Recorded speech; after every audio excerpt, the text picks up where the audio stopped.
Hello there, this is All 24 News special coverage on the Russia-Ukraine file, coming to you live from Algiers with me, Karim Fazanko. Today's meetings have been upstaged by NATO, announcing a radical shake-up in the way the West defends itself and overshadowed by renewed Russian missile attacks on Ukraine. Its biggest changes since the end of the Cold War. Russia has claimed a fire at the Kremenchuk shopping mall, which caused by a strike on a weapon depot in the area and not by hitting it directly. The United States and its allies are scrambling to find new ways to tighten pressure on Russia and shore up the global economy as the effects of the war spread. To talk more about these developments and other pressing issues, I am joined live via Skype by Volodymyr Solevian, a political scientist at the New Geopolitics Research Network from Ukraine, along with Manuel Pouchelet, a university lecturer and geopolitical analyst from France. Thank you, gentlemen, for being with us. The discussion after this break.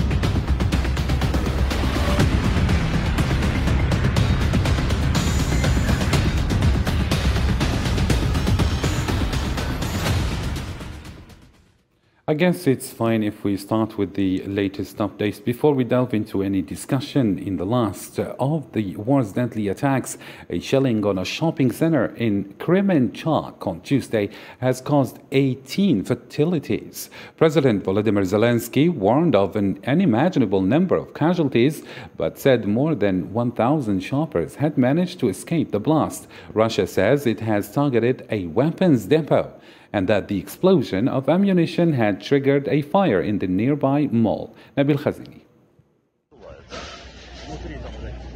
These were the very first moments after this shopping mall in the Kremenchuk city in the center of Ukraine was a target of Russian missiles.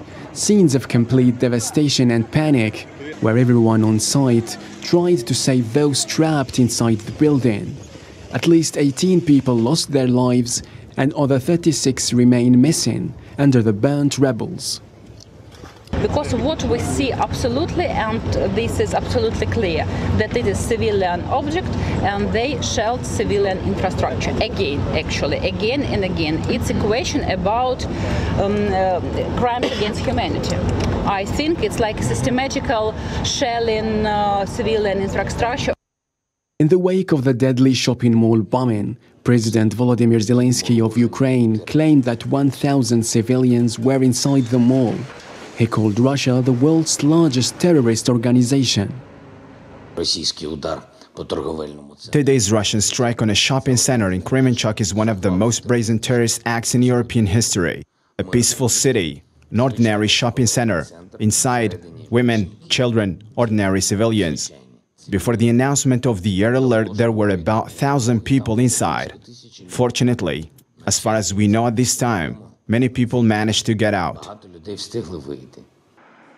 However, Moscow rejected those accounts, saying it had hit legitimate military targets in the city, and that the shopping center was not in use, saying it had struck a weapons depot, and a subsequent explosion of ammunition had triggered a fire in the nearby mall.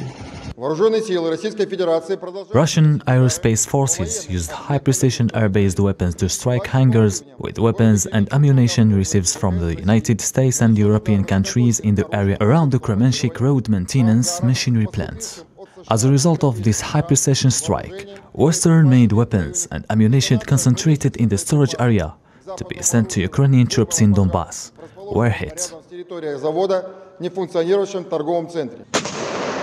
The continued Western weapons deliveries to Ukraine were at the heart of Russian warnings, which for Moscow only heightened the threat of a further aggravation in the conflict with unpredictable consequences.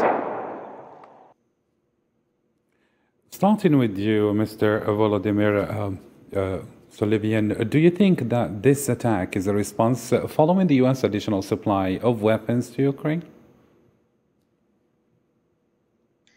Thank you very much for having me.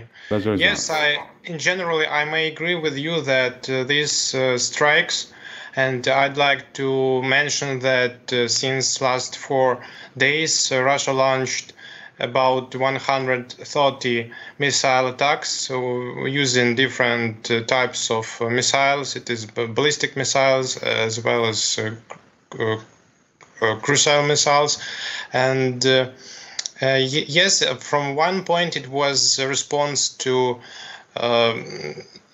for the decision of Western allies of Ukraine to provide us with more sophisticated weaponry, especially MLRS systems, HIMARS, and we are witnessing that these systems are already on the front line, and the result is targeted Russian military depots near the front line, and these systems are used quite in a very sufficient way. But also another point is to undermine willingness of Ukrainian citizens to sustain, to undermine resoluteness and resilience of Ukrainians to stand against Russian aggression, and push government in Kiev to negotiations with Russia, and to reach the deal which will be more favorable for Russian side. So but this it seems is as the main though purpose. Vladimir Putin is in no way or doesn't really have an intention to have any diplomatic, let's say, dialogue here, especially that we see that they are making slowly but surely advances toward the east of Donbass and almost taking a complete control out of it. How do you justify this retreat from Ukrainian forces from the eastern region? Is it something strategic that they are doing, or maybe something else? Well, after defeat in the northern parts of Ukraine, Russia changed its tactics. They move a firewall behind their units, and only after that their servicemen move, and their sign of that is that the most casualties is after about 80% is after airstrike and artillery strikes. So that means that Ukrainians pay high price for keeping their strongholds in Donbass. So if for some time we have to retreat, and this is the maneuver's tactics, because if we shorten the front line, it will be more favorable for us to defend our positions. And from strategic point, I think that the war of attrition on the Donbass front will continue on the outskirts of Lysychansk city, because it is located on the highlands, and for Ukrainian troops it is more convenient to defend this city than to retreat from there. But if the casualties will be much higher, and if Russia will succeed in attempts to cut down supply lines to this western city, I think that in such case Ukrainian command will withdraw its forces, and the battles will continue in the Donbass region. Mr. Volodymyr Solivian, how do you also explain these new targets targeting, or these strikes targeting the capital, Kiev, especially for the average Ukrainian citizen? Can we expect perhaps a more larger, let's say, or larger flow of immigrants or refugees toward bordering countries? This launches and targeting Ukrainian capital may cause big changes in numbers of Ukrainian refugees, because we are living under firing of Russian rockets for a fifth month, so society is quite resilient for that. So we understand that the main purpose is to threaten us and to undermine our resilience and resoluteness to stand against Russians. Thank you very much. Mr. Manuel Pouchelet, it seems as though the new strikes targeting Kiev is a sign from Russia that it is able to escalate the tension even more or take the war into a different level. According to you, Mr. Manuel Pouchelet, how do you see Ukraine's border looking like at that point or at this point? And according to you, do you think that Russia could go further escalating the tension, and are perhaps the Western fueling this conflict even further? I think that since the beginning of this conflict, a lot of analysts say the Russian army is weak, okay? But unfortunately, it's not. It's not weak. Today, we can see new strikes, and these strikes represent an answer against NATO policy in Ukraine and, of course, the G7 summit. And it's an answer back from Mr. Putin to the Western contradictions, I think. Today, managing the battle on the ground has become difficult because we know that the Ukrainian population is not neutral. And according to the situation on the ground with the arrival of the new weapons, it seems that Russia is changing strategy. But in fact, at the moment, a lot of analysts thought that the Russian army was, defeated. And the withdrawing of the northern region is an answer, okay? Mm-hmm. But I think today the main advantage of the Russian army is to occupy the eastern part of Ukraine where they have Russian minorities. And it can work only in this part of Ukraine. It won't work in the other part of Ukraine, where the population will refuse the occupation of the Russian army, which is considered to be the enemy. But today, we know that Mr. Putin, which is an important thing to underline today, doesn't speak. It's a kind of message. He organized the BRICS summit in St. Petersburg, mm-hmm. But he doesn't deliver any speech like President Zelensky, which is a big difference in the two communication cross channels they use, and it's important. But today in Kremenchuk, it's Mr. Macron says this morning it was a war crime. And we are waiting for answers, and of course, an investigation will be carried out about this event. Yeah, speaking about the BRICS summit, Mr. Manuel Pouchelet, it seems that here the two sides should come back to diplomacy, to resolve the conflict. But in reality, we see Russian President Vladimir Putin is trying to have more allies, perhaps, and create a new, perhaps, economic front in which, or an atmosphere in which he can survive along with other, perhaps, traditional allies of Russia. What is your comment about that? Do you think that this is possible, since we see a lot of nations that are not really paying attention to, or their attention shifted from, let's say, the war in Ukraine to their own pockets, since there is this severe, let's say, economic crisis, especially in Europe and in African countries? I think that the BRICS summit is an answer to the G7 summit.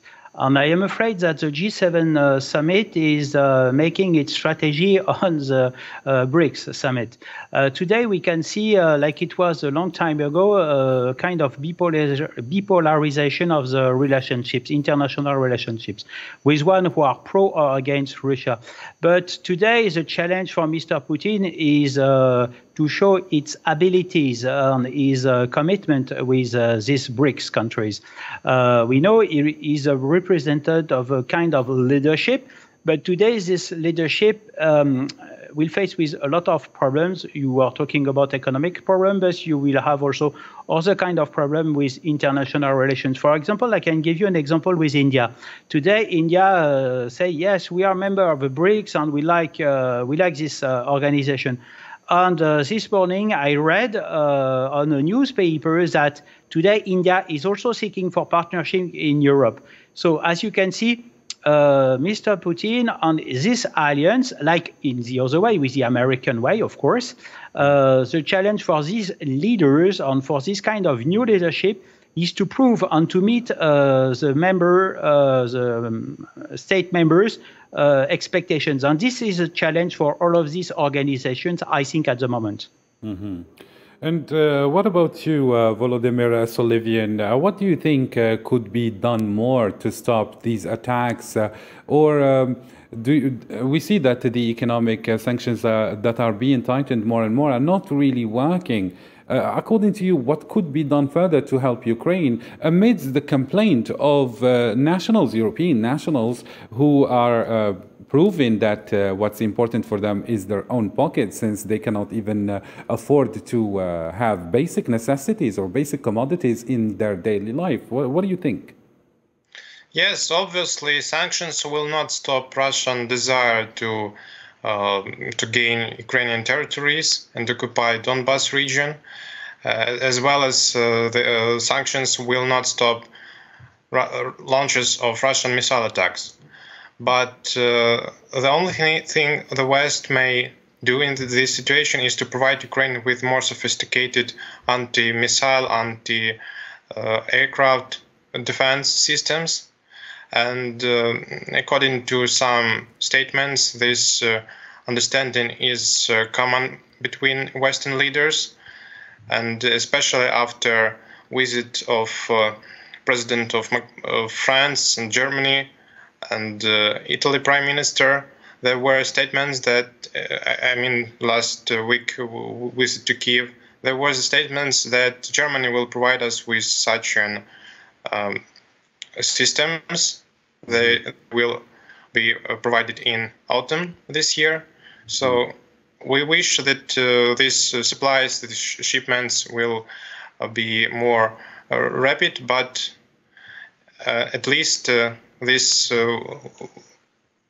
will help us to defend the biggest cities and critical infrastructures, for example, bridges over the Dnipro River, because the last days shows us that Russians will try to target bridges over the biggest rivers. And not only bridges, but apparently they are going to be targeting even the shipments, of these heavy weaponry. They have been promising that they would retaliate and they would target any shipment of heavy weaponry. That's on the one hand. And on the other hand, what is your comment about those who are saying that if the Western leaders send heavy weaponry, especially advanced technology like long-range missiles, falling into the wrong hands? They said that there is a problem of treason in Ukraine, and maybe some of these technologies could be slipped to the Russian side. Who can use this technology against the Western leaders? What do you have to say about that? Look, we are in with Russia, since the large-scale invasion for the 5th month, and we are using already sophisticated Western weapons, not in the such a scale which we would like, but it is quite a big amount of weaponry that Ukraine already received, and there are no examples, no facts that such systems were captured by Russians, even in terms of battlefield. I think that these systems, air defense systems, will be located not near the front line, but they will defend crucial infrastructure and big cities that will help us to sustain, and that will be quite a big achievement. And I think that in terms of post-war rebuilding of Ukraine, it also will prevent to economy of big amounts of money, because this will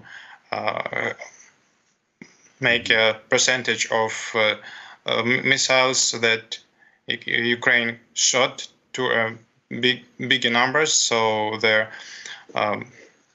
disaster will be much less. In another development, the leaders of the G7 meeting in Germany advanced their economy's promises to increase their financial, military, and humanitarian support to Ukraine for as long as it takes. The group stressed the country must be able to safeguard its sovereignty and choose its own future. German Chancellor Olaf Scholz said at the summit that there would be no return to before Russia's attack on Ukraine, which reshaped international relations. And as the G7, we agree on the assessment that this concerns very long-term changes that will affect the international relations for a very, very long time. This is why it is clear the ties to Russia cannot return to what they were before the Russian invasion of Ukraine, because when the situation changes, we also need to change. Everyone very much knows this. So back to you, Mr. Manuel Pouchelet. The consequences of this situation seem to be profound. What can we actually decipher from this statement of Olaf Scholz for Ukrainians, but also for geopolitics in general, European stability, the values of liberal democracy, and the implications for the world economy? Yes, of course. Mr. Olaf Scholz is giving us a new way of the situation, and its commitment is very interesting to observe because it does a big change with Mrs. Merkel foreign policy, which was very close from Russia, you know. And today we think that Mr. Scholz, which is very strange also in the appraisal of its new policy in foreign policy, he seems to be more committed in Europe and of course in the international relations with his other partners, not only with the G7 but other partners too.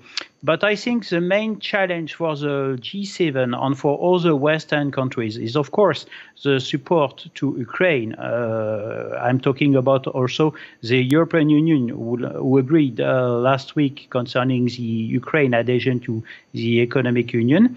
But I mean also, which is important, is to speak the same language. And the best way, I think that it's difficult for them, for these members, these 7 members, to have the same speech against Mr. Putin and Russia. And if you have a new escalation of the situation, the Russian answer will to strike back again and again and again. And I think the best way is to work on diplomacy. And we know that the Turkish president, Mr. Erdogan, is working on it.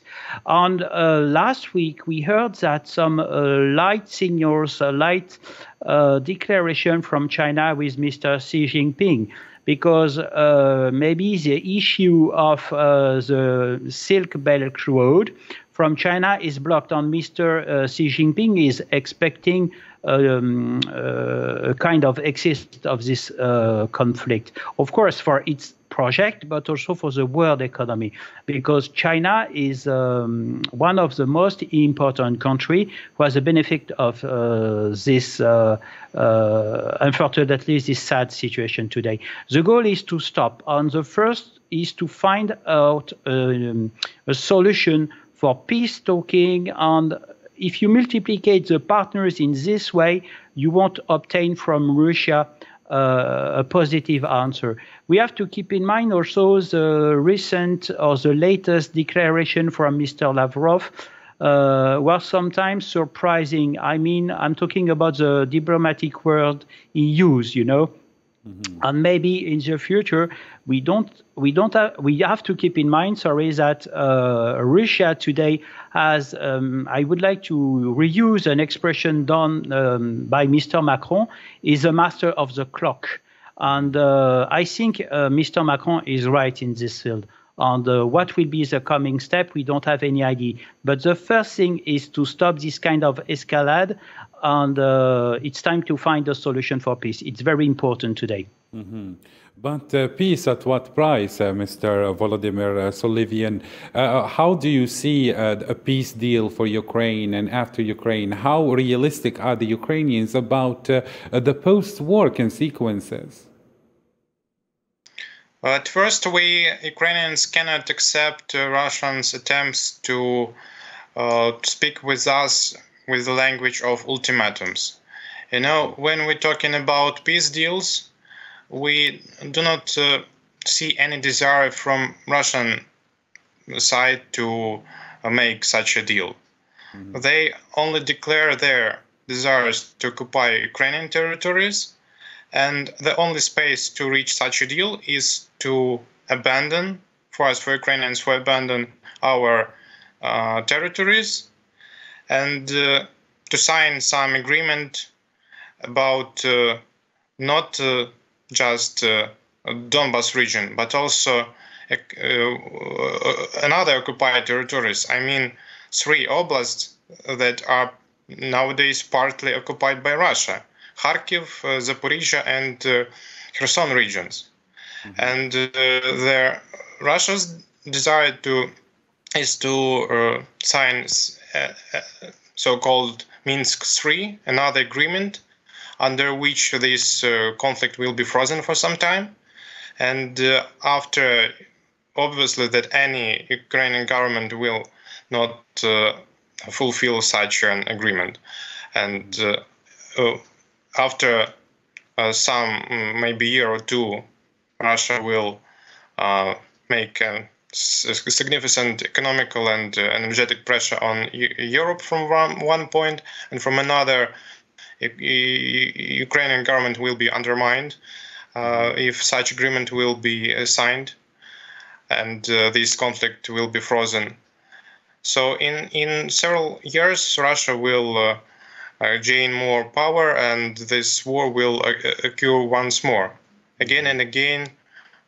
If we will not defeat Russians' imperialistic ambitions, they will go into war with Ukraine, and after Ukraine will defeat the other countries that were in the sphere of influence of Moscow for some periods of time in history, Putin regime will try to engage them in some kind of union. War.